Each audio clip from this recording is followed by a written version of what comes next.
24/7. We are not allowed to open the door until there is a knock on the door and they bring the food to us.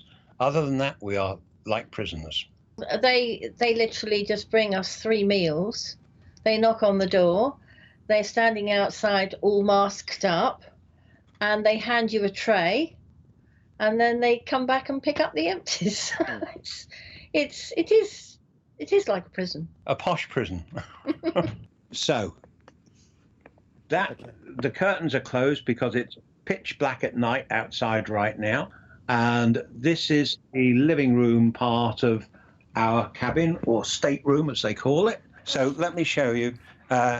Here's another little view of the stateroom. And would you like to see inside the loo? Why not? No.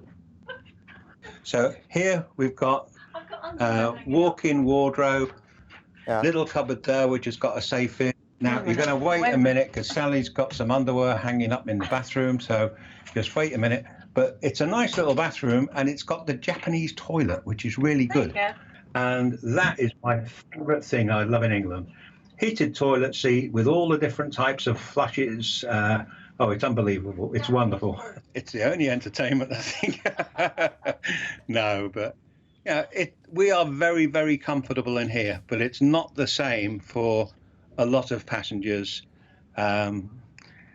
Yeah, those passengers that have booked inside cabins, for instance, they're going to really struggle. No fresh air, no window to look out of. You know, it's dreadful. It is like a prison. But all the ship services have ceased. So I enjoy a whiskey every day, a whiskey or two maybe. Can't get any and alcohol. You cannot get any alcohol on the ship at all now. You can't get booze, but it would be really nice to have a drink under the current circumstances. It blooming well would. Yeah. I mean, we're struggling to get one coffee in 24 hours. And we got a can of Coke, and the rest is water. Right. And David, I gather you're a diabetic, so have you got enough medicine to last you for the next 2 weeks? Yeah, I don't know why, but I brought double supply of insulin with me, and I've got no idea why. So yeah, I'm fine. I've got well above what I need. But let me tell you something, and I don't think anybody else has got this news because this is the latest. All right, so this is fresh news for you. The captain announced at lunchtime today that he realizes there are plenty of passengers who have not got sufficient medication for the duration of the 14 days. The ship will complete all of the prescriptions and get their medications on board free of charge. I mean, I think that is incredible. It shows Princess are bending over backwards to make sure all of the clients, you know, all of the passengers' needs are being met. I think that is terrific. What kind of communication do you have with the other passengers? The only passengers that we are talking to are the people who are on our meal table in the evenings. We sat with them for the 14 nights of the cruise, so we got to know them really well, an Irish couple and another British couple. And we talk to them via Facebook 2 or 3 times a day. What have you heard about the passengers, the 10 passengers, I believe, on the cruise ship who were found to have the virus? We know that they were taken off the ship and transported by the Coast Guard this morning before lunchtime, and that they are now in a medical facility somewhere near Tokyo.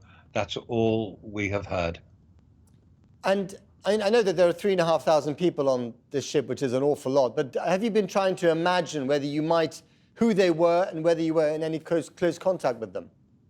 We haven't a clue. We don't know. No idea.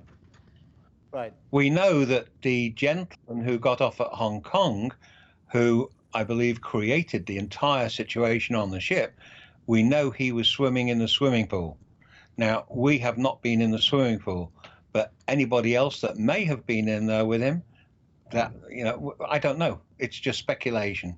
So we've got no idea of the identity. All we've been told is the nationalities, and that hasn't actually come from the ship. That's come from social media, where it's people have been reporters have been asking the questions of Princess, and they've got the identity of those passengers. Does the ship's doctor ask you, whether you've developed any symptoms of the flu? I mean, are there those kind of questions as well? Or have you been told to get in touch with them in case you get them? Yeah, we've been told to contact them if we have a cough fever or a fever, a bad throat, aches and pains. They took our temperature with an instrument in the ear. We both were okay on that. They asked 3 questions. Have you got a cough? Have you got a fever? Are you taking any medications to lower your temperature? So we could answer no to all of those questions, and the medical team were out of our cabin within 45 seconds. And are you afraid, or is this just a nuisance, or perhaps a bit of both? I'll let you answer that. I don't think it's being afraid. We're a little apprehensive. We don't want to catch it, obviously, but we don't know how long we're going to be away from the family. If we have contracted it, I want to know. I certainly don't want to infect my friends and family back in England. Let's get it sorted ASAP out here. But, that's not going to happen. Got to be positive about this. It's not going to happen. We will be back in the UK in 13 days and all will be fine. Will you ever go on another cruise? Oh, Yeah, we've got 3 booked this year. And you're actually going to go on those 3 cruises? Oh, definitely. Of course, this shouldn't put you off. I would love to come back to this part of the world. So, no, this has not put me off any way, shape at all. No.